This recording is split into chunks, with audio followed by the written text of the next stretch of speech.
But don't they get it? Don't they see what I'm trying to tell them? Well, no, they don't. And I will explain why and how to change that. Welcome to Sales for Nice People, the daily podcast for ethical entrepreneurs who want to sell more of their work without having to be scuzzy, sleazy, or pushy about it. This is episode 44. I am Martin Steller. I help nice people sell more.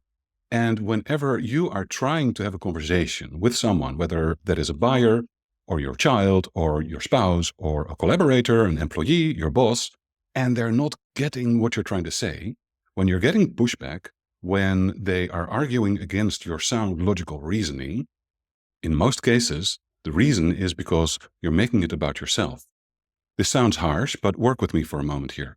Because very often, when we are trying to get a point across, when we are trying to get the other person to see our point of view, we are being self-centered. We are being self-involved because here, look, I'm trying to reason with you. I have this point of view that I want you to see. It is more correct and it is more important than your point of view. So if only you would wisen up and get my point of view, then the whole world would be better and you would get what you want. Now, when that is how you communicate with people, which probably almost everybody does a lot of the time, the only result that you're going to get is people pushing back. You're going to get what psychologists call reactance. Because when you try to tell somebody else that your point of view is right, then automatically their point of view is wrong. And nobody likes to be made wrong. So instead of trying to convince and persuade harder and argue more and have better logical, sound, reasonable arguments, step back, stop trying to get the other person to see your point of view, and try to deploy strategic empathy, which means making it about the other person and trying to figure out what the world is like for them. Because here in their world, they have their own reason for seeing things the way they see them. They, on their side, believe that the way they see the world is correct and is right. And no matter how logical or correct your vision is, and how compelling or convincing your argumentation, they are not going to want to see that until you see them. So when you want to get ahead with people, when you want to move things forward, when you want to get results, when you want to enroll a buyer, don't try and argue and persuade. Instead, what you want to do is apply what I call the empathy edge.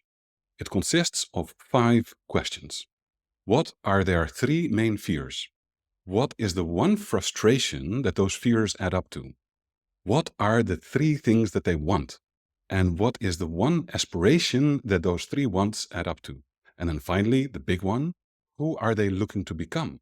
What next version of themselves would they like to acquire by sticking with their point of view? Once you figure out the answer to those 5 questions, you will now have a really good understanding of this other person's situation and worldview, and that will enable you to communicate with them in a way that has them gradually adopt your way of seeing things, and then hopefully they will actually adopt your good idea for them. So instead of trying to persuade and reason and logic, make it about them. Deploy the empathy edge. It'll make a big difference to everything that you want to achieve with anyone in your life. This is episode 44 of Sales for Nice People. If you want to get a short daily email, go to martinsteller.com/nicepeople.